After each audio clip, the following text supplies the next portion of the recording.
Oh,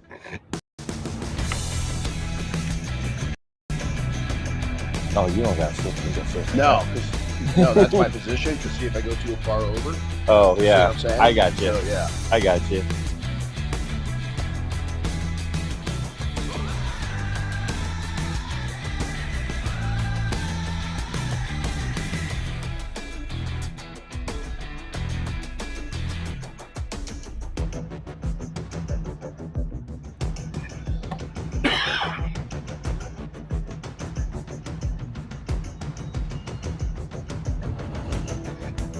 So, hey guys, real quick before we go live, we're gonna have everybody around. We're gonna have you guys. I'll wait until they're all in.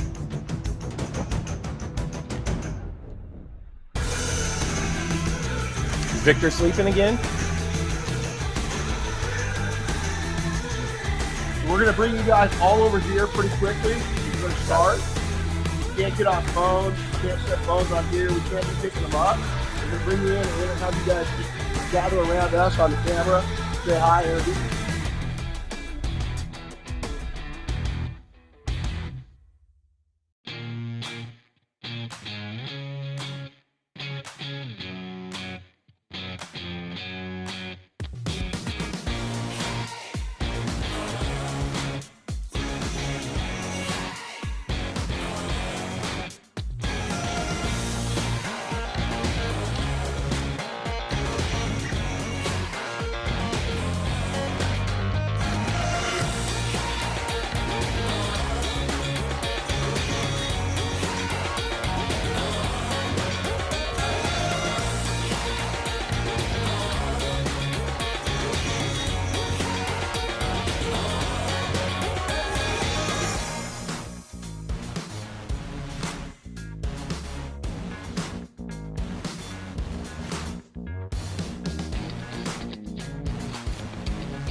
Hey guys, welcome Renny Doyle podcast. We got something different this week. Yeah. He's here. I'm here. He's here. I'm up here a little early this week for training. So is this going to get you addicted? Like you'll move up here?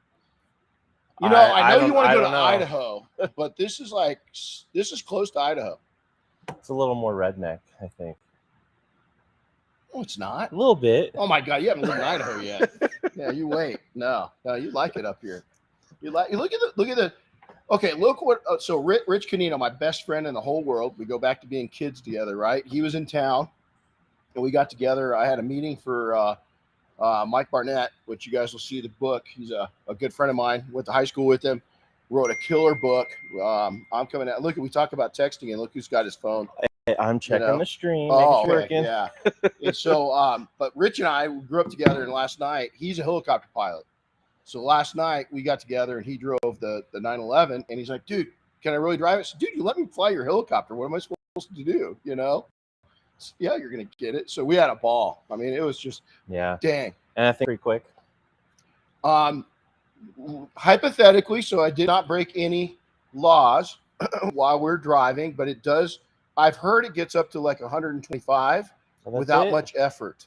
And really not even trying. You just put a little bit of your foot into it. And I heard it will do 125 like without you even know you're doing 80.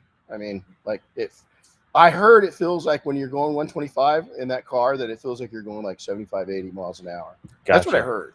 I don't know if it's true or not, but and then Rich heard the same thing. He heard that it feels. He heard the same thing. He heard the same thing. So, got it. Well, that's a little different than how my Mini Cooper feels. Yeah, well, you're going to take it for a drive this morning. You're going to go to the dam and back because that's the funnest route. Because there's a couple areas that hypothetically, if you wanted to take it up to 100, you could just make sure the radar detector's in place, and then but all the curves, that's just. I mean, there's probably I think 27 hairpins going that way. It's unreal. All right. Oh, it's unreal. So, hey, real quick before we get started, we've got class going this week. So we're going to bring all these fellas up. Yeah, we got 4 students and 2 interns this week. So we're just going to look into the camera, and just just introduce yourself and where you're from. Get in there, guys. We're going to start with you. My name is OneMan. I'm from Boston. There you go. Cool.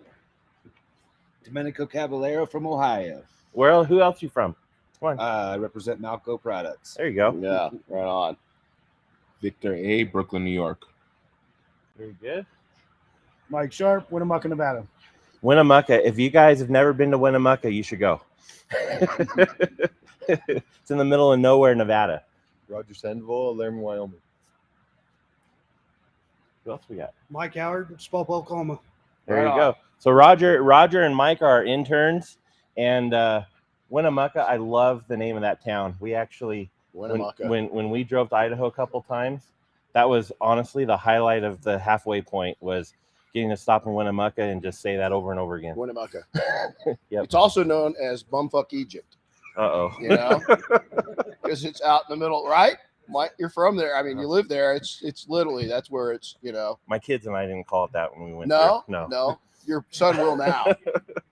I'll have a talk with them. So hey, we've had an interesting week. A week ago, I was heading back from. 2 weeks ago, I was heading to England. A week ago, I was heading back from England. Man, what an event! Yeah, how was Waxstock? It was cool. And was it worth a week of traveling for a one-day event? I would say it was worth 5 days of travel. I wish we would have cut it down just a little bit. No, it was, just seeing our friends and our new distributors, and it was amazing. It was, it's a short show, but okay, think about that statement. 5 days for a one-day show, and it was totally worth it.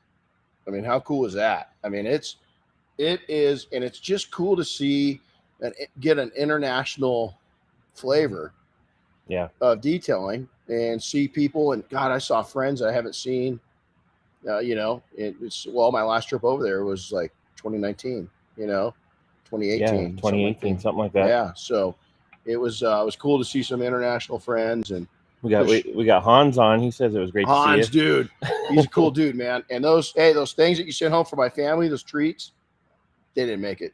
They didn't make it, man. He's man. He brought the food there is just Europe's got a whole nother. We got good food here, right? I mean, we got good food here, but man, those English breakfast.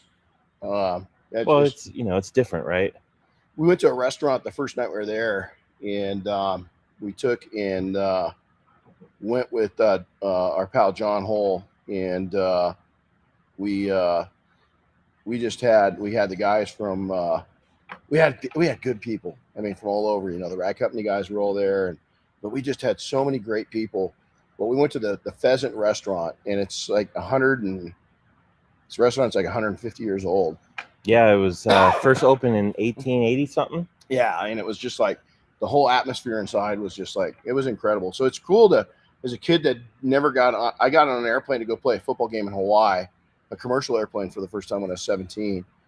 And then didn't fly again for a long time, right? And then to be able to take, and I even stood there because I was like, started out on a bicycle and I'm looking at Big Ben, I mean, I'm in Europe, I'm in England, and I'm a freaking detailer, I mean, How cool is that? So I forgot to ask you, what'd you fly over there on? we went over there on a 777, and then we came back, and it was old. Remember that one flight we went on where we had to pull the age up of that airplane? We were looking for the ashtrays. Yeah, it was over 20 years old. Yeah, this one was the same. And we came back on a 787. Cool. And on the way there, I had this little tiny lady next to me, okay, and her husband. And this chick, remember when we saw Matt Denny get owned? I got owned.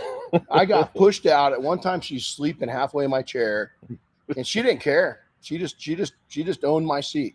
She just took over. On the way back, nobody next to me. Oh, there you go. So I sat up against the window and stretched my legs. I don't hold still well.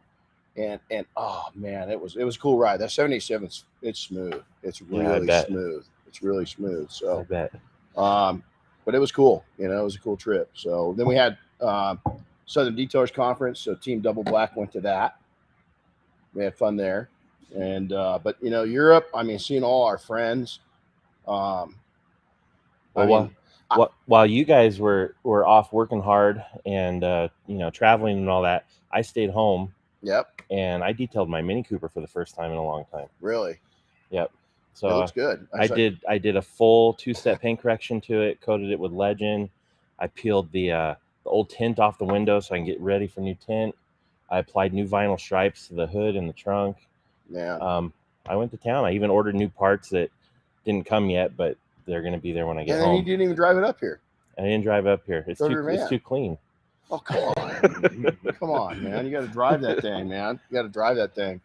Yep. No, it was good, man. I mean, I go back, the SDCC looked challenging, I think, crowd-wise, but the industry got together. Yep. We were talking to somebody that might represent a brand that's here right now that said it was a little vendor bonding time, but the vendors got close, But, it's a growing show, right? I mean, it's a new show. I think it's only the second or third time it's happened, and it hadn't happened last year. It shut down the year before that. So right, we'll see what happens, see what happens. But I am 100% addicted to wax stock. It will happen again. And I would love to see us bring not the industry from here. I'd like to see more Americans over there because it just gives you, the Europeans market stuff. Oh, man, some of the mobile rigs I saw were you think like our new mobile rigs here, you see some of those really fancy ones being built, they outclass us, man. Yeah. They got some rigs that are unbelievable. They like to customize them and slam them a little bit. They do. And the vans, they got different vans, right? Right. They can go into the Ford dealership and create a customized Transit that's got this body kit on it, a Euro kit on it, Yep. Kind of like a 911 Euro kit. Oh, and plus all the other manufacturers have cool vans over there. They do. Volkswagens and everything. So that Audi, the new one that's coming out that we're talking about, the RS. Yeah, the RS3. Yep. They have it in a wagon, and it's not coming here. Yeah, no, never does. And I'm like, man, I want that. I would buy that. No, seriously, if they had the wagon, that'd probably be the next car I get. But they don't have the wagon. No wagon. No wagon. Americans don't like wagons. They like their SUVs. Dude, I love a wagon. I just love a crossover wagon or something like that. I think but you see those things everywhere, right? Over there. It's just amazing. So hey, today we're going to talk about leadership, and it's on the heels of talking about followership. Excuse me, getting over a head cold. So a lot of people, I got some people questioning, well, hey man, I'm an entrepreneur. I don't need to follow anybody. Man, I don't agree at all. And don't get confused with being an entrepreneur and a business owner and a leader. When you start a business, it automatically doesn't check a box that you're a built-in way. You might not be an entrepreneur yet. You're going to learn to be, and you might not be a leader yet. And I can tell you, born leaders, there's people I think that have characteristics of leadership, maybe they're born with, but you got to develop them. It's just like Michael Jordan. You want to talk about a guy that's athletic? He's athletic, but he didn't come out of the womb and get an NBA contract. I mean, he was cut from his high school team, So why makes you any different being an entrepreneur, a blue collar entrepreneur? You got to go. Just because you start something doesn't mean you're a leader. Just because you've been in business 5 or 6 years and you've got one person, that you employ doesn't make you a leader. On the other side of it, coming into business being new doesn't mean that you're not going to be a great leader. And so a lot of people underestimate their abilities, but we're going to talk about that. And then at the end, I'm going to tie the two in. But, we just got a Bob Phillips with P&S this morning. I sent him notes and he sent back a response. And what did he say? That response. Oh, do I need to pull that one up? It is. I know what it is. Do you have it memorized? Yeah, I got it memorized. Basically, he said, hey, I think good leadership is that you're constantly pushing other people forward. There's so many people, and you can read exactly what it says if you want to. I think it'd be worth it. So Bob, I really like the business owner. One, as it applies to a high percentage of your clients. I do think most business owners feel since they are the boss, they must be good at everything. One of the most important things business owners can do to self-evaluate their talents and focus on their strengths and hire people to do the rest. And he had a little comment, I need to hire more because he's so busy, right? But Bob, I'll tell you, two people, Bob Phillips and Bob Eckelberg with Lake Country Tools. Both is I worked with Bob for 10 years with Flex. And every year we'd go in, is I was a paid representative. Every year he'd say, Renny, I'm going to keep pushing you forward. And he's a good leader. And he's been in every industry he's been in the tool industry his entire life. Why has he done so well? Why has Bob Phillips done so well? Bob told me the same thing. I'm going to push you forward. And he tells that to the entire team. And Bob Eichelberg still says that to his team. I'm going to push you forward. I'm going to push you forward. The thing that it really gets to me that with small business and small-minded business owners is that they want to enslave their people. So, I'm looking at these guys. You ever had a great boss? Just a fantastic boss? Mm-hmm. I've had a couple that go back in time that were just, and the one thing they did not do, or two things, they did not micromanage, and they never limited where I could go. Yeah. Those were the two things. They wouldn't micromanage, and there weren't, well, you're tapped out. What, you think you're going to get my job? Those were the worst guys or gals. The best people saw no ceiling in my job, and I'd come in and say, well, how do you want me to do that? I don't know, go figure it out. And it was like, oh, hell yeah. Now, some staff are going to say, well, you need to tell me exactly what to do. Well, you got the wrong staff. And we'll even get into that a little bit. So, okay. So, Rich and I drove last night. You're going for a drive right after this is done. Okay. That's fine. We're going to go to the Dam and Bat, and you got to take that thing out. So we've got to deal with Porsche, and we've got a 911S right now. It's got 1,700 miles. So it's pretty new. It's pretty new. And these guys are going to be correcting it because it's got some damage on it. Not damage. It's got lot rash. Oh, that's a good term. I haven't heard that one. It's got lot rash. And I'm sure there'll be a ferry that visits later. And there's going to be a little ferry that comes in, and does. No, it's just like driving illegally or proposed that you drive fast, right? So last night I was coming up. We came up at night. Rich and I we don't get to see each other a ton. And check this out. So he's going to be getting married next year. Guess who's marrying him? He asked me to be the official for his wedding.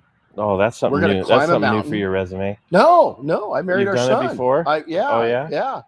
Yeah. I've got a master's, but I'm also ordained. How'd that work out? We won't talk about that. Yeah, let's talk about riches. Yeah, that had nothing to do with me. That has nothing to do with me. The dude doing the ceremony can't control the outcome. Just doing the ceremony. But I thought it was really cool. My best friend asked me to marry him. There you go. Not marry him. I had to claim. Diane goes last night. She's like, okay, I know he lives in Utah, but how are you guys? You're two dudes and you're married to me. How are you going to get married to us? No, I'm going to marry him. I'm going to do the ceremony. I'm not getting married to him. So she was just being a smart aleck. Yeah, I can imagine. Yep. She wouldn't pass that up. Yeah, no, she didn't. So I felt kind of silly. So hey, Mike Paulson's on with us. Hey Mike. Rick, what's up, buddy? So Samantha is too. Yep. Yeah, look at that. Yeah, the chain. I mean, there's so much cool things going on in leadership right now. Like I just went through a leadership program, 2 of them. And this one was a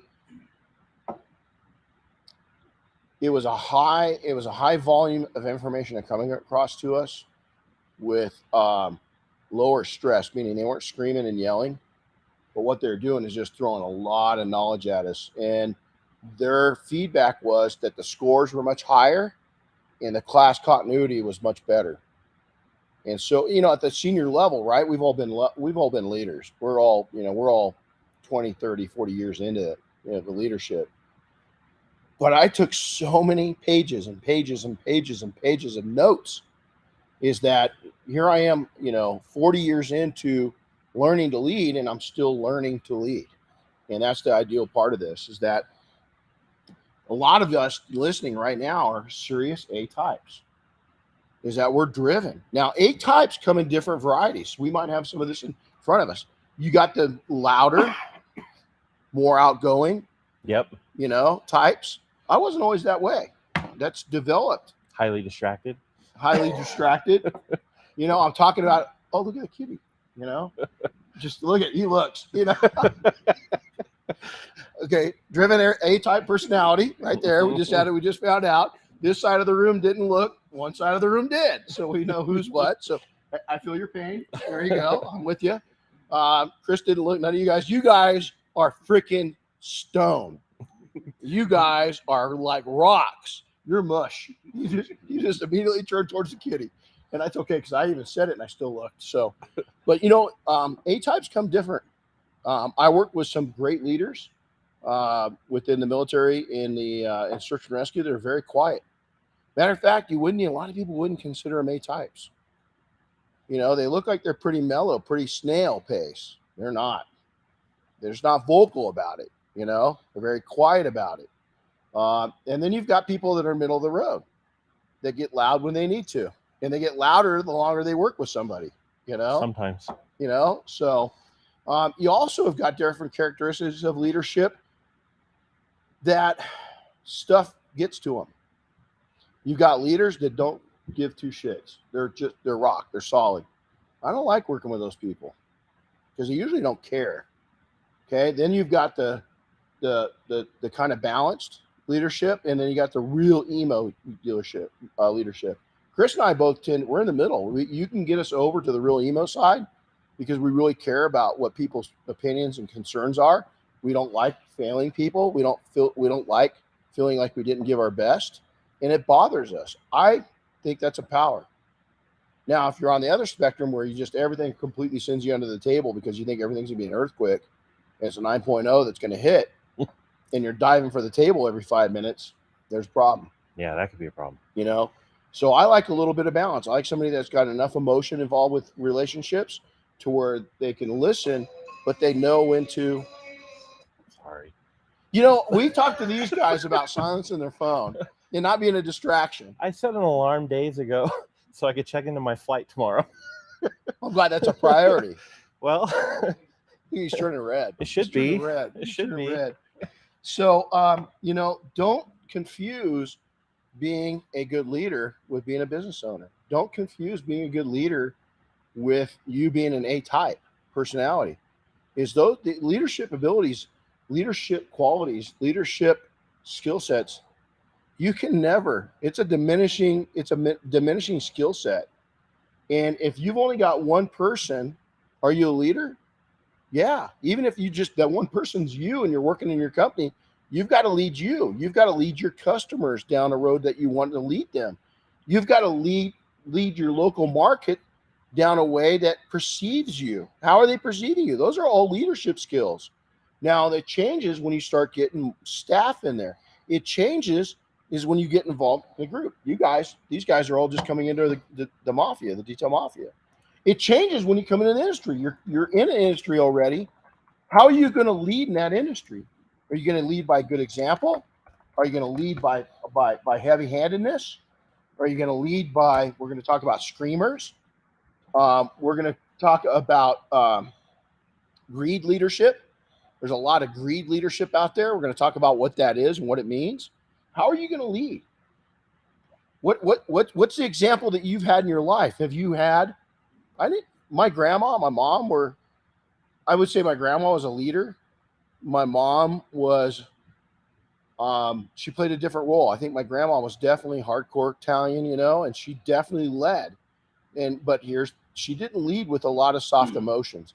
I always knew she loved me because she told me constantly, but she didn't have a lot of empathy for anything I was going through. Is that if I was going through some stuff, she expected me to, okay, come here, baby. I'm going to get you through this. Okay, big hug. Okay, are you over it? Let's move on. And that was her leadership. There was no carrying me through something. It was, hey, you're going to be okay. This is what you need to do. Now go do it. And if I came back and said, man, I'm really having trouble. Why? Why are you having trouble with this? Pretty simple. Get over it. And so I've carried that on leadership. I don't have a lot of, I'm a very emotional person, but if there's a ruler of measuring patience on that, mine's a measuring stick, not a tape measure. It's this long, and There's only so much to measure. There's only so much, and then I check out of it. Okay, now that's a good quality in some forms, but it's also a bad quality in others. I got to check myself, and I'm still learning through that. So what's that part of? And we're going to get into that, of checking yourself. So, hey, I thought this was cool real quick, by the way. So Samantha was paying attention 2 weeks ago, and she just wrote this in. She goes, not just in your job, but in everyday life and how you do exist. Do you know when to lead and when to follow? A good leader knows when to follow. Absolutely. Absolutely. And we're going to jump into that. And here, Samantha's you talk about Cal Fire, huge fire agency here in California. And she was way up here. I mean, she was up on the food chain. And as a female, to be up on that food chain, and Samantha, I'm not sure how old Samantha is. I'm going to guess in her 40s, I think. Probably. She's one of those that she carries her age pretty well. So she doesn't look her age, but to go through as a female in the fire agency and reach the rank she did, and to say what she just did, is, again, females a lot of times will have it. They lose the testosterone. Us guys have got to project that testosterone. And there's a time where she'll bring the testosterone on where it scares me a little bit, where I know when to back off with Samantha. Does that make sense? Us guys need to learn that same thing, and we have a harder time with that. And so, business owners are great at assuming, because they own a business, they have to step up to that leadership role, and they got to do it right now. Let me talk to you. We need to learn leadership. It's a skill set we need to continually learn. We need to practice leadership, good leadership. And you must develop our skills as a leader is by becoming a student of leadership and then actually leading. One of the best things that you could do as an entrepreneur is get involved in a board of directors for a nonprofit organization. First, get on a committee. Okay, we've got that word within the mafia even. But you get involved. So where did I get involved? Is in my 20s, is on search and rescue. Is I got on the board. I was a pretty capable technician. They put me on the board, and my first one was I was a training officer, believe it or not, just about 3 years into my career, because I was so creative with my scenarios. Is I'd go out and really scout out my scenarios, and I'd make them a little crazy, is we would actually take and harness in and put people on the side of a mountain that we had to actually go pull them off. So much so that those standards, there's no way I could do that level of training today. There's just no way that it would be allowed. And we never got anybody injured. But where did I learn that from? Guys that did that to me coming onto the teams. The next thing from there is I became a leader, and I was voted in a team commander at like 26, one of the youngest. Dave Guthmiller is another really young one. A good friend of mine, another mentor of mine. And so when I got in and made that team, made that position, I did good at it, but I made some really big mistakes too.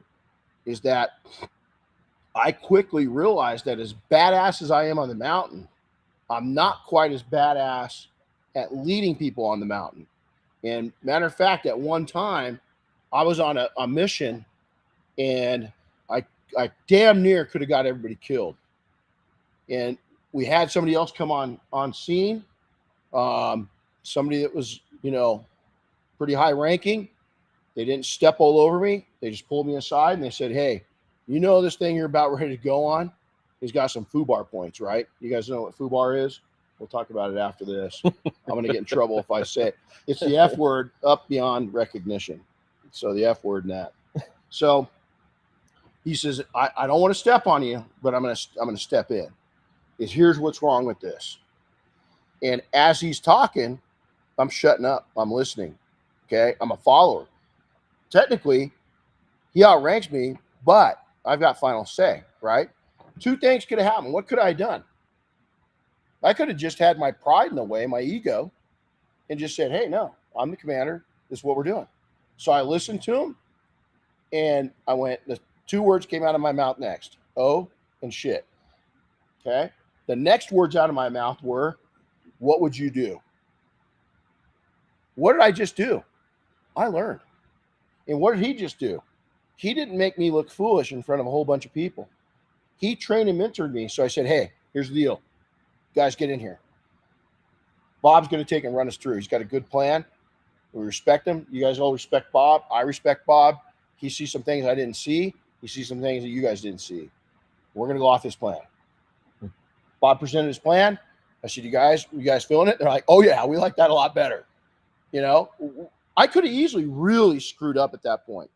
You've been on that, could have easily screwed up. At first, was my ego a little ruffled? Yeah. At first, just for about a nanosecond, I was like, hold on, man. I'm the commander. Why is this guy coming to me and telling me what to do for this long? But then I settled down, controlled my emotions, and listened. Opened my ears up, shut my mouth, and listened. Okay? Now, that happened a couple other times where I didn't take that advice. Most time it worked out great, but there's a couple times it didn't. It didn't, but it wasn't near a life or death situation that first one was.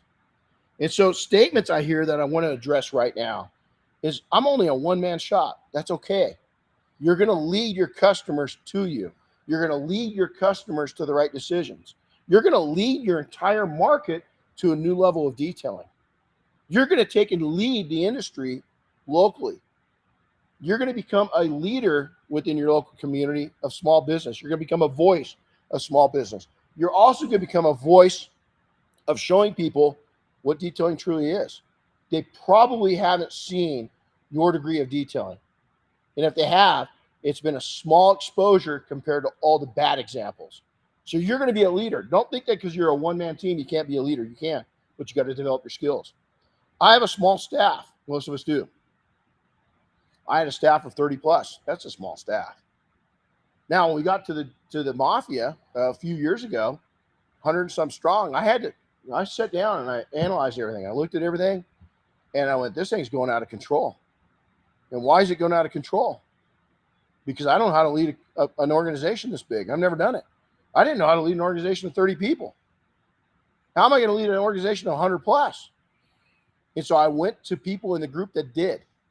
And now we have leadership that leads the group, not me.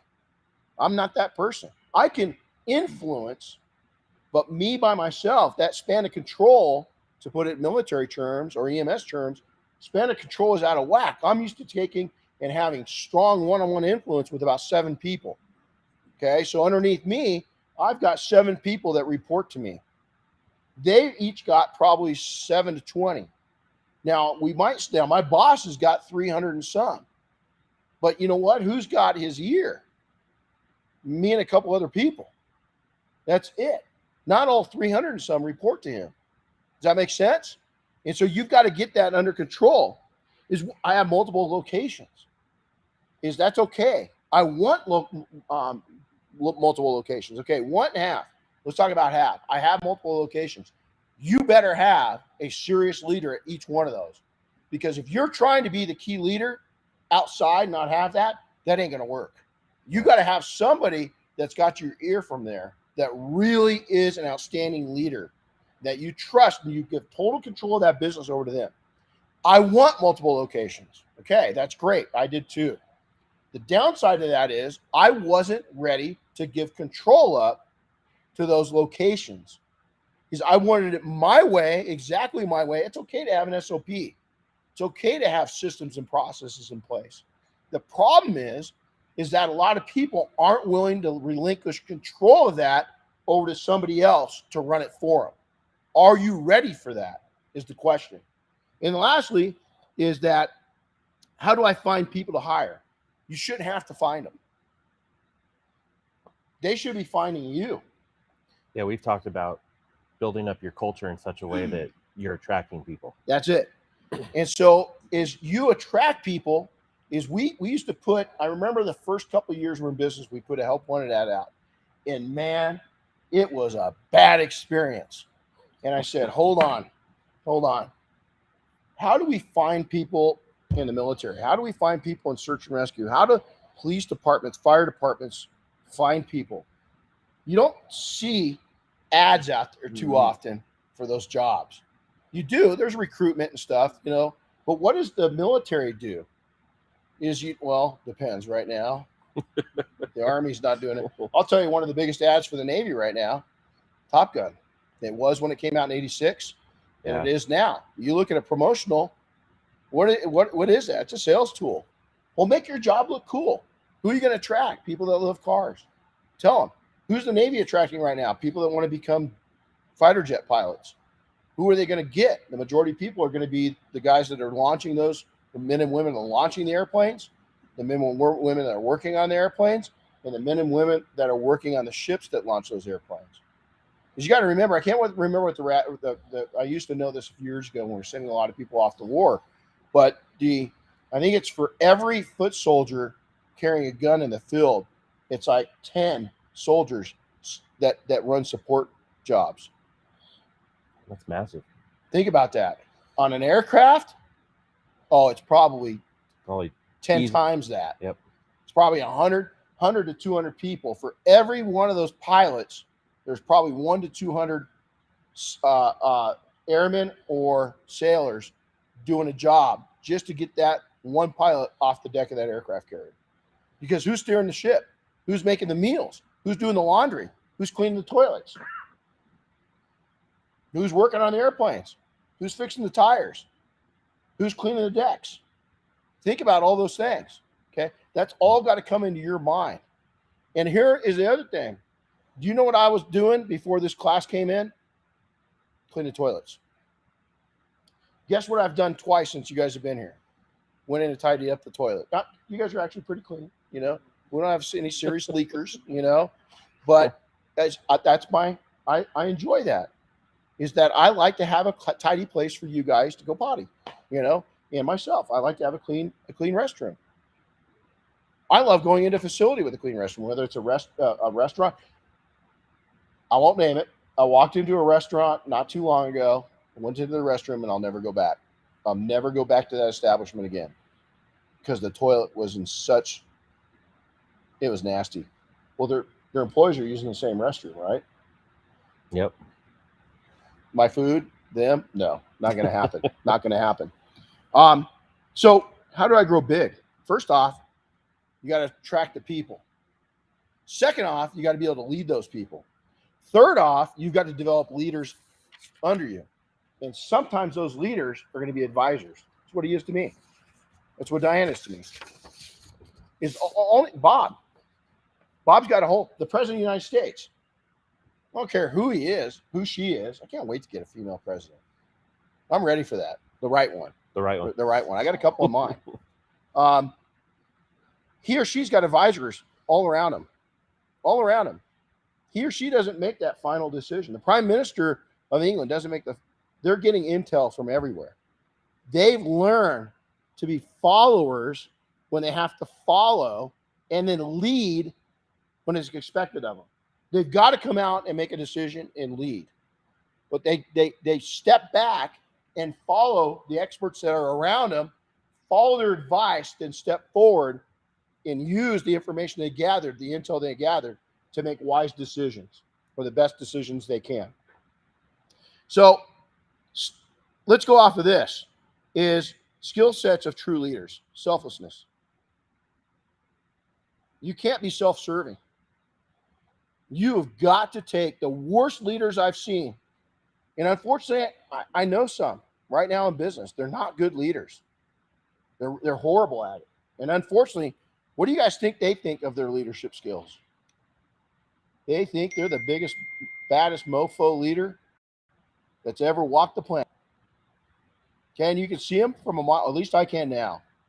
You know, I've really matured in the last 3-4 years of being able to, But you know what? You ever noticed that some dogs and some young babies, kids under 5, are good judges of character? Okay? When we lose that for a while, well, guess what? There's good news. You start building it back up again. You start studying characteristics of toxic people. Your dog picks it up still, infants pick it up still, but you lose it for a period of time. The sooner that you can start developing that skill set, the better off you are. Don't judge, just be able to pick up vibes. And you know what? Listen to your gut. Listen to your heart. Listen to your brain and balance it all out. Developer of people. You've got to become a developer of people.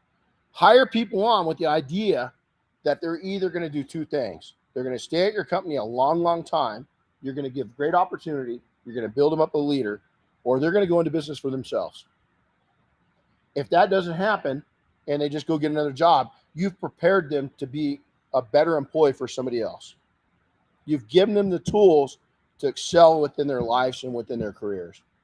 Don't pinch them down and push them down. Build them up. Give them opportunity. And I've got Jim Gogan. Again, I told you, you're going to hear his name a lot. His story. Remember his story with his staff with the retirement account? Oh, that's right. Mm-hmm. I don't remember all the details. Jim, his staff member didn't want to put a retirement account into action. So Jim just did it. And the young man just bought a house and was able, tax-free, to pull some of that out for the down payment to help him with the assistance of buying his first home. Tax-free. That money was just a big savings account sitting there. And so what's Jim? He's a builder of people. He trusted. He leaves now and goes to our different events all over the country and has a great staff member to cover down for him. How cool is that? It took a lot of building to that. Jim had to take and advance his leadership skills. And then in turn, Brian had to take and advance his leadership skills. But together they made it happen. Your skill set has got to be a dreamer. You've got to be able to dream. You got to be able to go back. I mean, one of my buddies and I were talking last night about being that 10-year-old kid again. You know, would that 10-year-old be proud of the person you are right now? You know, here's the other thing, would that 30 or 40 or 50-year-old is what would the me from 6 years ago say about me right now? Am I going the right direction? Am I hitting the pace count? How am I doing?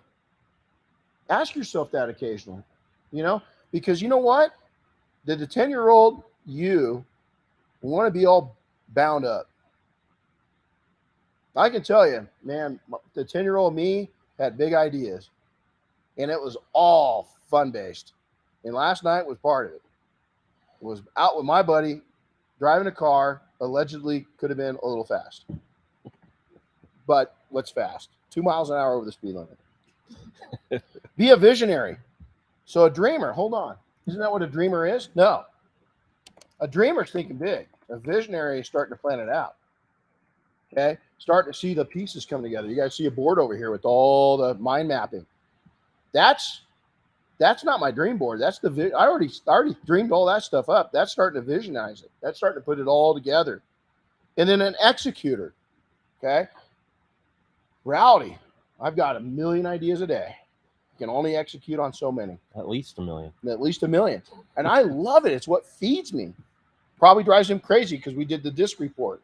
He's follow the rules. He's here, and on this side, I'm here. But then when you look at it, it's opposite. So I want to say, let's go. And he's going, okay, well, how are we going to do that? I want it numbered out. I want 1 through 10 before we even move. I don't think I sound quite like that. No, you don't. Okay, say it. We need to do this more often. Yeah. I like you being here. And so an executor, and then strong will to survive. your survival wheel, we've seen it. Okay. Mr. Sharp, I keep pointing to him because he's an EMS. Is you come across people, believe it or not, that are in really bad situations. And we've had people we walk up to and we're going, this guy's dead. There is no way we're going to get him packaged up and into the helicopter and it's over. Lights out. And they make it. And like this person was busted up, missing body parts and everything else, and they're alive. Then you come across people that have got slight injuries and they die on you. Their will to survive wasn't strong enough. They just couldn't absorb that pain, and it put them into shock, and that shock killed them. A lot of business owners go into shock. They're just freaked out. And if they only knew you're coming around a corner, Jim Gogan, see, I told you I was going to mention his name. Jim Gogan said this, they're coming around, they come out of this straightaway. They're 7, 5, 7, 3, 4 years into it. They're coming down the straightaway. They hit a corner. And they've got another big straightaway coming. And halfway through the corner, they slam the brakes on and stop. They didn't know it's not that big of a corner. And they had this huge straightaway coming ahead. And they would have realized unbelievable success. And they quit too soon. They could have gone and got a part-time job. They could have made their main gig a side gig until things got better. They could have done so many things to survive it. Why is Jim so passionate about that? Because him and I both hit that corner several times and tapped the brakes, but we didn't slam them on. Yep. That's right. In racing, when you're going into that turn, that's when you tap the brakes going into it, but you're full on the gas when you come out of it. When I went to Mid-Ohio driving school with your guys' company, your company put me there. Yeah, that was with Malco. It was with Malco. And there's some Malco soreness coming out of that because the old man had to whip a couple people, and I had the pole position and I won. Now they'll tell you it was only by about 0.2 of a second, but they're still a little sour about it. So you might not want to bring that around the coffee room because there's going to be some people that are a little upset. They seek out mentorship. They seek it out. They don't wait for it. They seek it out. They watch people in the platforms those people are at, and they see them, and they kindly ask for input. I can't tell you how many thousands of times I've done that, and the dividends have been absolutely huge. It still happens. I'll never stop seeking out knowledge. I'll never stop seeking out I'll pick up a trait. From our last training, we put in a ball into action yesterday. We had constructive input on something that needs to be done. We've both known about it for a long time. Now the ball is in a perfect spot for us to make that happen. So I went out and I announced it. I said, hey, we're going to start rolling that ball. Stand by. Okay? We never hold still. We try to take and improve every aspect of our lives and business every time we take and we do our act, whatever your business is. Whatever it could be, detailing, it could be anything. Scrubbing, could be a garbage man. I'm trying to get more efficient and better at it and enjoy it more. Put a smile on my face. Note the continued gain of knowledge is essential. Just talked about that. You can never stop learning about leadership. If I showed you my book, and I'll pull it all out. When we're done with this, ask me. I'll pull my book out of my and I'm going to show you the notes I took in those classes. And every highlighted note that I took in that military leadership course was aimed at this podcast, and another color was aimed at the Mafia. Why did I separate the two? Because I've got more time with the Mafia. I can put more deeper. I can dive deeper on that. But here's the thing: is that some of us are 40 years into our leadership journey, and we're still going to class. And I'm taking pages and pages of notes. Matter of fact, when I text we had to do a review after action report of the class. I've got a Rocket book, so I can scan my notes and turn them into PDFs. I sent that to the leadership, and they said, "Hey, how do we do?" So I sent an email, and I said, explain my situation my role in the private sector. They know what I do in the military. They know what I do in search and rescue. And I said, I think you guys did pretty good. I have 6 pages of notes. Now I'm in a class with all kinds of JAGs. There's attorneys. On average, they had anywhere from 4 to 10 pages of notes. Ironically, there's a couple individuals there that, and they might be listening, I don't care, I'm not going to name names, that struggle with their leadership. And they really struggle with their naysayers. And they really struggle with, they really haven't found a place. And I had both those individuals that I kind of have known and been around in my career, that both at different times I heard them say, man, I'm not getting anything out of this training. Are you? I was like, yeah. What's the difference there? Those are 2 people that really struggle to succeed, and they didn't get any value. And I didn't see a single note on them. But yet there's an attorney in there that's $4,800 an hour. There's another city attorney in there that works for a big city that's very accomplished. There's all these attorneys that the minimum was a $400 an hour attorney, a minimal. And he was a brand new attorney. They all have multiple pages of notes. The 2 people that struggle the most didn't have any notes at all. Can you connect that together? Absolutely. They don't value it. Real quick, we have guys in the mafia that, plan every year to attend 3 or 4 trainings, no matter what, they're just continuing their learning all the time. And Nick Vecchio just typed in, he said he had a successful business for 16 years before he attended, your class and trained with us. He says after that, he took things to a whole new level. And without that learning and teaching, he would have never taken his business to that higher level. But it's not necessarily the things you learn in class. Sometimes just participating in the education process kicks you in the butt and motivates you absolutely to step up a bit. And Nick, thank you for saying that. But here's the other thing that Nick is not saying. From my perspective, watching Nick do this, Nick sat there and his jaw dropped the first day in class. He's like, and he started talking to me, and he started asking questions, and he started engaging, and he started engaging his wife in the business. And he started engaging his staff. He started looking for new people. He started marketing. He started relationships. He started a fire, and that fire burned, and it got hotter, and pretty soon he's got boiling water for a business. He is on fire. Why? He opened his mind up and he moved.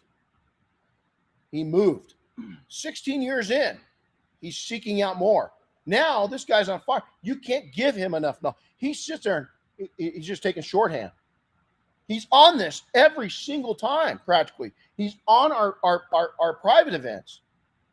He's how many years into this, and he's still engaged at a high level. That's right. What it takes.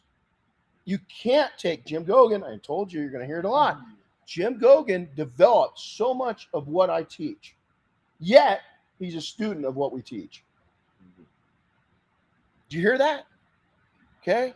So there's commonality here. The other thing, let's get past this. They know when and how to follow. Okay. Samantha just said that. They get past micromanagement. They get past it. There's times you got to micromanage, got to push a little bit, but you got to get out of that. It's in and out. You come in, set it up, out. Tap it, out. Get out of there. So they face realities. Good leaders face realities. I told you about the mission. I've had several of these. We've had powwows. I remember one time we had to go in and get somebody out of a bad situation. And I'm going to be the guy. I'm going in. I'm the one guy that's going in. So they start planning out the mission. And I'm pretty, I'm like, okay, yeah. And they say, okay, we're going to do that. I said, hold on. Say, what? What are we going to do? It was something I was a little uncomfortable with. And so they go, well, we're going to do that. I said, well, why are we going to do that?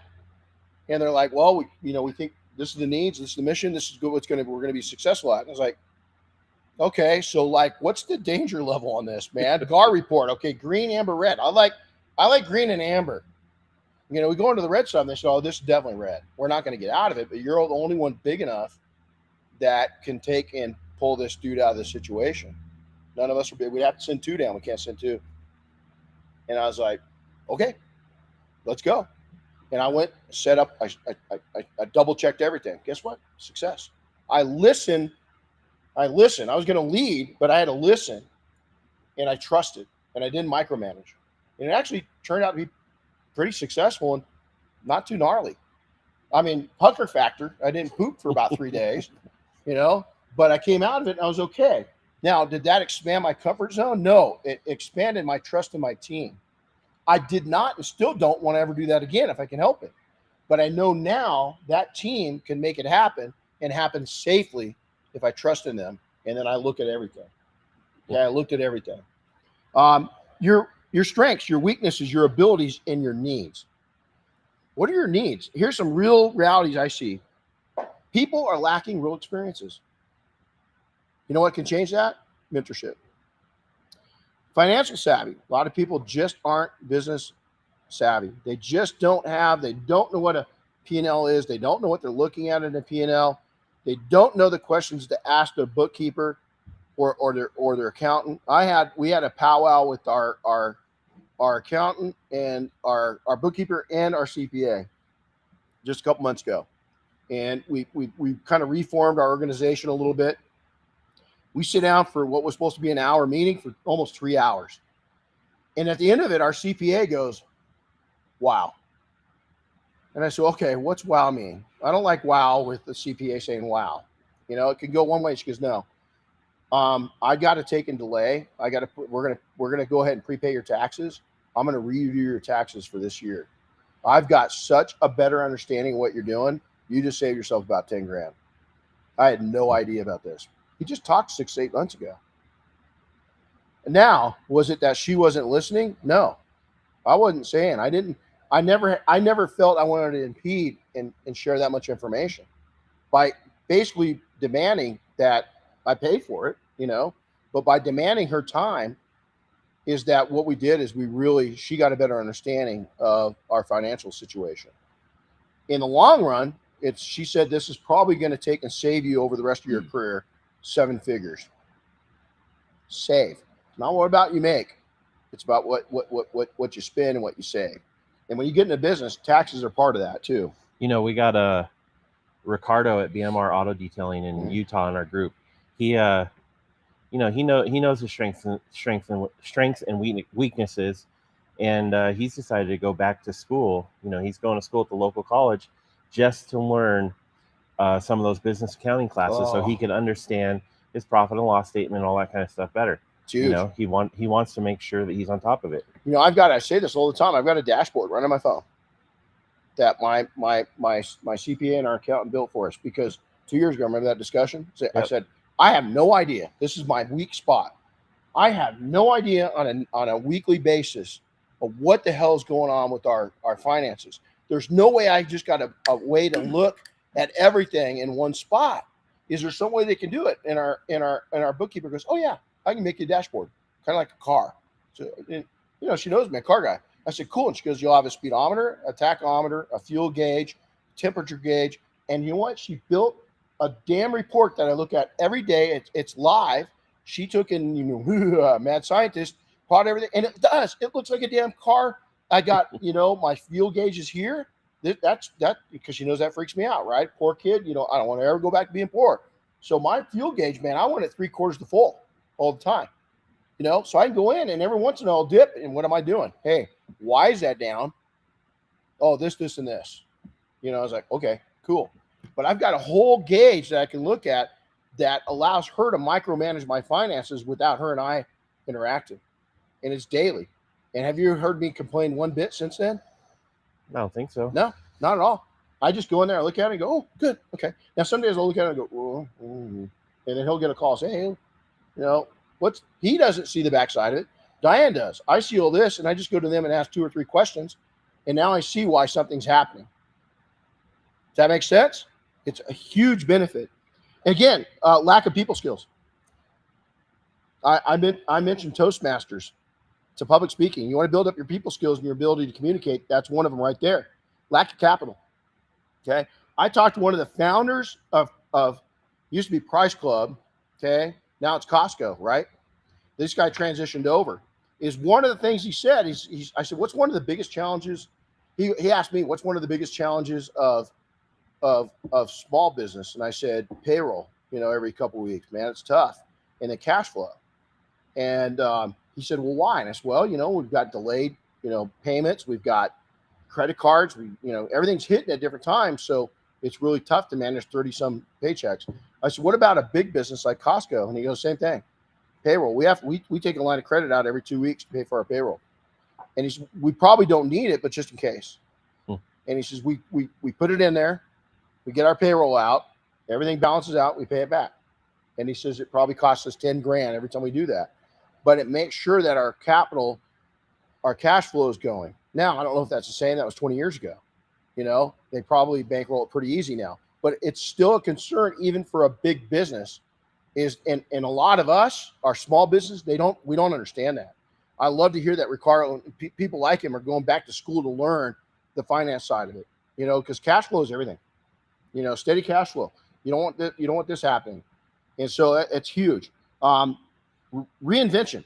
This is a huge problem. Is entrepreneurs come in, especially low-level industries where you can get into an industry for pretty cheap. They come in, they look at everything. I am Superman. I see everything out here that's being done, and it's all wrong.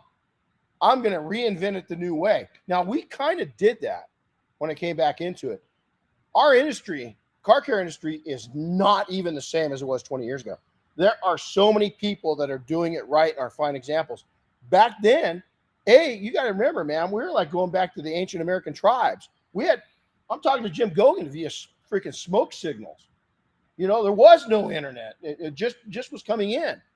Our phones, you had to go, if you had to send a text, when texting you had to go to the A button, the one button. Okay, A, B, B, okay, B. And then you go over and space it. You couldn't just text something. It was Morse code was easier. I wish I told my kids that when texting came in. I said, why don't you guys just learn Morse code? It's a hell of a lot easier than doing that. And so I'm showing them Morse code. And it was easier. Then I ate my words because a couple years later, texting became pretty easy, right? Who would have guessed? And they quit way too early. We talked about that. You can't quit, man. Don't hang it up. If you're passionate about this now, know when to pop smoke. When your capital investments are going low, this might be your side gig, not your main gig. That's okay. Turn it into a side gig. You don't have to have it as a main gig. It could become your main gig if you finance it right. Remember your dream, your vision, what you're doing this for. So controls. Let's talk about controls. I have a hard time with this. This is something that's really close to my heart, is because I'm an emotional guy. I'm also a big dreamer. I love to freaking think way out there. I'm a visionary, in a lot of things. I'm really a good executioner on things, but I have a tendency of having too many things I'm working on at once. Okay. So I've got all these great, let's do that. I say yes, way too easy, but your emotions is you got to learn to control your emotions. Him and I'm going to group him into this, is we have a real hard time with that. Both of us are not good at that, is we take things really personal, and if we know somebody's unhappy, we can't just look at it on how to fix it. We take it a little bit as, oh, damn, I failed somebody. No, you didn't fail them. Yeah. You didn't fail them. Just fix it. Or if it's just not reality, tell them. The other thing we don't like to say is no. It's a real hard thing to say to people for both of us. Okay. Diane's a little better at those things than either one of us, So I'll go to her and I'm saying a hard time. Oh, come on. She didn't say that, but she'll back me back down off the edge, and we've gotten better, especially in the last few months, I think, of backing each other. Like yesterday, we had a little bit of a situation pop up, and we kind of backed each other off the edge, and we came up with a solution. We're like, damn, did we just do that? We're big boys now. We just went for slip-on diapers. We don't have the attachy things anymore, Seriously, it is fear, controlling your fear. Okay. Fear is one of the most amazing emotions, because fear can save you, it can kill you in business and life. Because again, we talked about your will to live. We come across somebody that's injured really badly.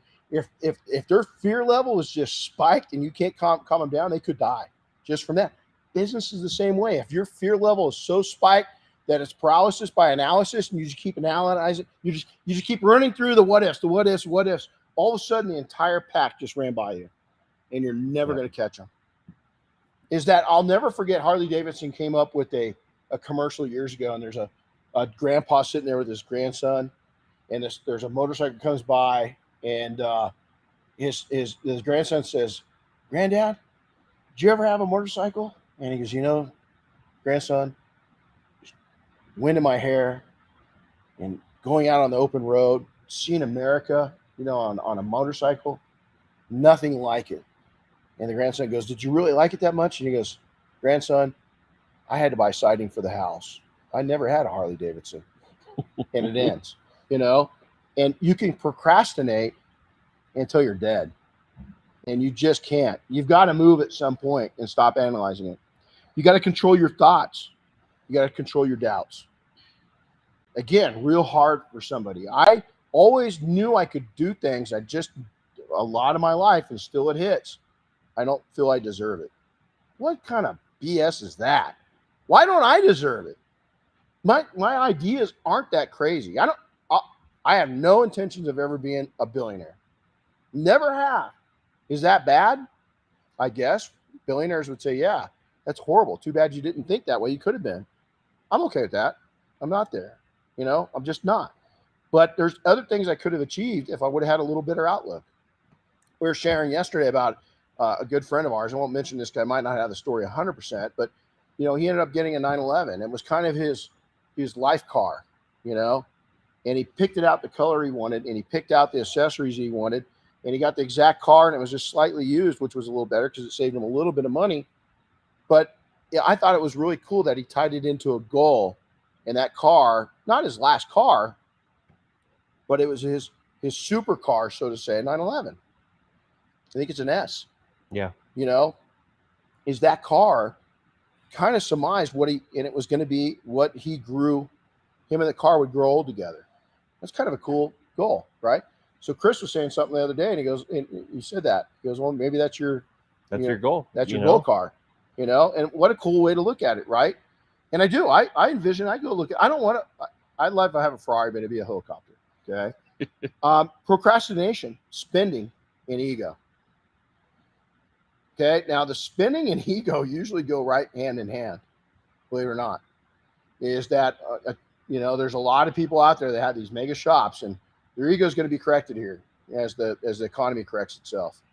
Is minimalize. Don't go until everything's proven. And we got a lot of entrepreneurs in a lot of industries right now that have really overshot what their size should have been, and the cost is out of control. And they're correcting it, or they will be corrected, one way or the other. Bad leaderships I see all too often is fake it until you make it. Screamers, micromanagers, people that have endless help wanted, negative. Oh God, I don't understand this at all. Negative help wanted. I've seen 3 of these by 3 different individuals, and I can't believe it. Is that they showed what they were looking for, and the last thing they showed in the ad was something negative. One of them said the ability just to show up. What are you going to get? What are you going to get? Somebody that's a positive thinker that's got glass half full, I'm going to look at that and say, no, thanks. Yep. Pass. So what's that tell you about the person? Need some leadership skills. They need to follow a little bit. They need to follow some really good leaders. And some real. So here's the other thing. Is I got to be careful on this one. I'll skip over this. I was going to go one direction, but I won't, because it goes into, anyway. Two different types of people I've worked for in recent times. Is I have a person that's an amazing leader, kindest heart in the world, very high up on the food chain, soft heart, and builds people up, wants the best for the team.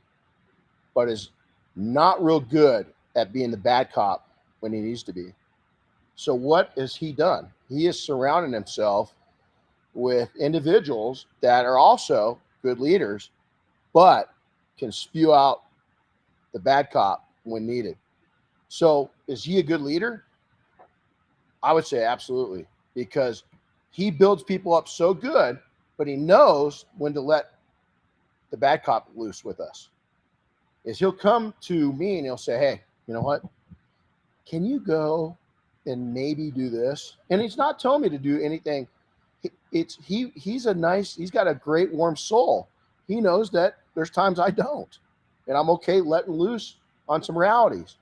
He's not that guy. He's a great leader, but he's not that guy. Guess what he does? He pushes that down to his other leaders. It's amazing.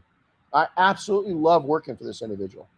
Then we come off of another leader that, hey, how you doing? Buddy with you. And then talk shit about his team behind their back. Say bad things about people. That didn't last long. Strong leader got what he wanted, pushed his way in, and created a totally toxic environment. He got himself in a lot of trouble. Matter of fact, lost his career trouble. So what's better? I'd rather work for the nice guy that has people around him that will say the truth. Okay? And he trusts in the leadership. One person pushes all, doesn't matter what. Matter of fact, this person's not Caucasian. And he's a he, not a she, and he's not mixed up about it, but yet he pushes female leaders forward. He pushes Caucasian leaders forward. He pushes black leaders forward. He doesn't care if you're yellow, white, green, orange, purple, or confused on your sex. If you're good, he's going to push you forward. If you're not, you're talking to me or one of the other chiefs. And you're probably not going to be with us anymore. And I like that kind of leadership. He's got a great team around him. Now, staff issues. Readership versus leadership. A lot of people have never heard of greetership. What that is a term that we coined years and years ago for company owners that they're the only ones that are going to make any money. Is they're going to keep you right where you're at. If you're one of those, good luck. Because greetership's not going to work. We talk about his goals every single year since the year he started. We had a 5-year plan. This year we sit down and I always ask him the numbers, right? Mm-hmm. And I said, okay, to keep track on that 5-year plan, where do we need to be this year? He tells me, and I said, okay, go. And he goes, what'd you tell me? When I said, okay, go. Let's go to that. You remember what I said? Are you sure? Yeah, are you sure? It's a little bit of a jump. And I said, yeah, let's go. Why? Because I trust him and I know I'm going to push him a little harder. He's taking on a little more, emotions. But yesterday showed us we got our Pampers, we got our pull-ups up. We're doing better. We're getting a little thicker skin, but we're working through and resolving problems and not just putting our head in the sand or not just getting so emotionally wrecked by it, because we're actually finding solutions and helping people and helping us and then helping you guys. How cool is that? And I'm, 150 years old and he's not, but he's not a spring chicken anymore. No. And we're working our way through problems. Even at our age, we're learning as we go. We're getting better and honing in our leadership skills. So the screamer, the boss-tude, meaning I'm the boss attitude, doesn't work. My way or the highway. What did I tell you guys? I'm going to make suggestions. You make decisions. You're going to take what you learned with Diane yesterday on the interiors, and you're going to blend it into what you do. Simple as that. You're not going to do everything by the. Now, some people will. Some people will want to take and do it by the numbers. Other people say, well, you know what? I like that, but I'm going to do in my market. I have to change it a little bit. That's cool. The ever running help wanted ad. It's just a revolving door of people. There's a problem. Culture problem. Culture. Huge culture problem. Huge leadership problem. We ran help wanted ads once. And I never did it again. In any company I've owned. And the reason why we never did get it in is because we saw the people coming into our establishment. And then we had several businesses at the time, not just within the car care world. And I went, oh my God, the hills have eyes. I mean, we got every freaking weirdo. I didn't want some of those people, I hate to say it, I didn't want them in my shop. I didn't want them in my establishments. And so what we did is we said, I had a powwow, company powwow. We came together and I said, listen, who here feels that we pay pretty fairly? We give good opportunity. Every hand came up. Never seen one of them. I said, okay, recruit friends. Here's why. If we hire one of your friends, I'm giving you a $500 bonus. Never had to run an ad. The other thing is Jorge, best guy we ever had to this day. Love everybody that's ever worked for me, but Jorge was badass. Kind of McDonald's, Diane did. Went in there. So she goes, go check this guy out. Walked in there. I walked in when he was getting his butt chewed from a customer. McDonald's. Can you imagine what they go through? He's just getting it, and I watched him, and he smiled, and he took care of it, and you could see he was getting abused, and he didn't come out with attitude. He had a smile the whole time. But here's the thing. When that customer engagement was done, I wanted to see. I was like, oh, wait for it. I'm licking my ice cream. Wait for it. He's going to come over, and he's going to go off in Spanish. I understand enough Spanish. Let's see what he didn't. He didn't. He went to his staff. He briefed them on what went down, and he went on to the next customer. And I went, that's my man. Right there. And I walked up to him, and I said, hi, I'm Diane's husband. What's it going to take to hire you? I know Diane already made you an offer. And he goes, are you serious about the pay? And I said, no, we're going to start you $2 more an hour than what we already quoted you. I watched that. I want you. 2 weeks later, he's working with us. You know what I even love more is he says, okay, but I can't start. I've got to give these guys two weeks notice. He's working at freaking McDonald's. They probably don't give two shits about him. And the kid wanted to make sure he gave him 2 weeks notice. Did that lock it in even more? I couldn't wait for those 2 weeks to end and get him going. Simple as that. The thing I didn't do with him was micromanage him either. Internal countercultureism. Countercultureism, what is that? Simply said, your culture sucks. Now, that might be from the leadership. It also might be from the leadership allowing it to happen. And I'll tell you, it happens in every organization. It happens in every company. It happens. You're going to get people that are cancerous, that are counterculture. They're going to see what's going on and not like it, and they're going to start whispering. Mm-hmm. You need to get that gone, and you need to get it gone now. Now, if the person can correct it, great. But if it can't be corrected, end it right there. So it starts with you. Now, I've seen owners that are that way. You screaming at employees and giving them orders. So I'm going to give you two scenarios. Okay. Hey, Chris, if you could, let's get all the stuff behind the Chevelle. Let's get that just relocated. Okay. There's one scenario. Hey, when you're done here, get over there, move all that shit. I want you to take the chairs. I want you to stack it on the north side of the wall outside. I want you to take the fan, relocate it over to that corner, but I don't want it by the compressor. I want it right between the two. And then the tables, I want to go over to the right of the chairs out there. Okay. When can you get it done? What's the difference? I gave him an assignment, told him to handle it. If he doesn't do it right, I'll give him an input later. Let people make their own decisions, and usually they'll make the right decision. But if you're a sourpuss and you talk with that tone, your tone and body language is so important. How often, ask yourself, these guys right here, how often if I come up to you and I say, hey, dude, how's your day going? If I walk in, that was pleasant, right? If I walk in and walk by, morning, what's that set your day up for? I almost said something else.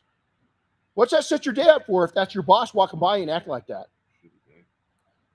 Your customers are going to get treated like you treat your staff. That's leadership. It's all into leadership. Okay, let's wrap this up. We're going to go into coming down through. You've got to be able to pull yourself into leadership and back into followership at a moment's notice. It's constantly. You're not going to always be the leader. A good leader is going to step back and say, oh, you have an idea. Run with it. Go. Show me what you got. I don't understand this. He's going to step back, going to observe, watch that, and say, ooh, that's good. Let's go. I like that. He or she's going to take and adopt into what that person just showed, and your whole SOP's changed. Okay? In business, gave you the mafia example. I don't know how to lead a business. Like, matter of fact, a lot of people don't realize this. We got an entire guidance board, if you would. They give us advice. We take the actions they suggest. We're just a vote. We don't have the final vote. I could. No way. I'm going to do that. These individuals got a lot more combined experience than I do. Okay. He'll take and I'll run things by him. Hey, what do you think of this? Man, I don't like it. And there's every once in a while, I'll push through and I'll say, hey, no, we got to do this. Most of the time, I don't. I'll take his advice because I asked him for a reason. That's his specialty. I'm not going to, if he says, no, man, that's a bad idea, I go back and say, okay, let me process. Yeah, that was stupid. You know, what the hell am I thinking? And vice versa. Followership, leadership comes in and out. Military, and I don't talk about it a lot, is that I'm up there. Is that I'm a subject matter expert. What's called a SME. Is that there's a time I push my voice. But if I'm talking as I was last month to a 2 or 3 star general, I've got to present it and bracket it in the right terms. But I had an opportunity where we kind of had a shit show going on. And so the general came up to me. My bosses were right there. I'm on the top of a horse. And he goes, hey, Doyle, man, how'd this thing go? I said, well, General, once we got through the shit show and we kind of fixed the problems that we were having on our own, it's been good. But it was a shit show up until that point, General. And you could see my bosses going, oh, no, you know. But here's the other thing, is they quickly realized I was just telling the truth. There's a reason I wear that rank. And it's not to take and kiss butt and tell them lies. They need to hear that because we can't make the next mission better unless they know it. Did I throw anybody in front of the bus? Only if they weren't telling him the truth. Not my problem. And you know what? Never got corrected. I handled it with good bearing. I told the truth. I didn't over or under exaggerate. Actually, I backed off. Could have said a lot more. Well, the fact that we didn't have toilets in place, we didn't have any water for our horses were contained for another 2 hours after they're supposed to be out here after a 9-hour trip. Yeah, it was a fucked up mess. We'll say that. Foobar. It was a foobar. I could have gone there. That would have been wrong. Now that's undermining leadership. You got to know the difference. Search and rescue. Is there so many times I've led missions. And I'm looking at you because you're we're brothers, right? I'm on a team of 3 or 7. That's usually just seems like that's the magic number.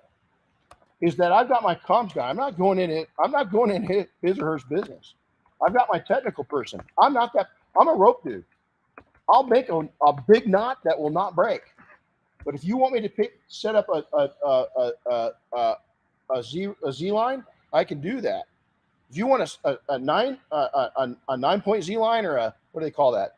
9-to-1? Yeah, not me. Not your guy. You need a bailout location where we just got to get out of there and repel real quickly? I'm your guy. But my technical guy, all I'm going to go do with my technical expertise, my SME, my subject matter expert, I'm going to go check the safety on that. I'm going to ask everybody on the team should go check the safety on that. That's not overstepping. We're going to let him or her set that system up, but then I'm just going to check it. My meds. I'm an old medic. I know the baselines. I'm going to go to my medic and I'm going to say, dude, what do you need? You want it? What do you need? Hey, I need a ringer right now. Go get me this. Go get me this. Go get me this. I'm a good gopher at that point. That's my value, is assisting that medic that's there, or that doctor, whatever it may be. Is I am not the medic. I'm not getting into his or her business. Is they are the leader on that segment of this mission. I'm not. I'm definitely not going to get into an argument with the pilot. Now, I might give input off of it. I might have input if they're going to insert me in. I might tell them, hey, I'd rather be inserted here. Can I go in here? That's where I really want to go. Him and her are going to go, yeah, or man, no, the wind's right there and nasty. Okay, cool. Got your input. I'd really still like to go there, even if it's a little windy. I don't mind going a little windy, even if can you get me within 6 feet? A lot of people want to do a step off. Can you get me within 6 feet of the ground? I'll jump. Yeah, I can get you there. Okay, I'll jump. It's worth it. I don't want to have to go back around that way for whatever reason. So at all of these different levels, business, SAR, military, my family life, our relationship, your guys as an industry, is I'm a leader. I'm also a follower. And I know how to go back in and out of both of those things at any given time. And I actually really enjoy the followership part of it more than I do the leadership. I love seeing young people take the lead and me be able to take and watch and grow as a leader by watching their leadership abilities. It's just magical. And I'll tell you what, when you take that attitude, you become a much better leader, but you also start enjoying following a little more. Followership, everybody thinks it's a bad thing. I got to be a leader. No, man. Both of them, it's an awesome ride. Learn to enjoy both. All right. Anything else to add? I think that's it. These guys got to go learn some more stuff. They do. We went a little long today. A little bit. But you know what? It's an important topic. So, hey, if you guys didn't catch the last one on follower,ship, go get that. And that one was like two episodes ago. Yeah. So go do that. And then, because we did I do one? We didn't do one last Wednesday. No. Yeah, we missed out because I was you were on an airplane. Yep. So, all right, guys. Well, hey, go be kind to each other and take care. Thanks for coming in again. If you have any topics you want to talk about, we need to know about it. We'd love to hear it. Make sure to share, tell somebody about it, and then make a comment below, and go out and have a powerful day. Take care, everybody. We'll see you. Yep. See you guys. Okay. How's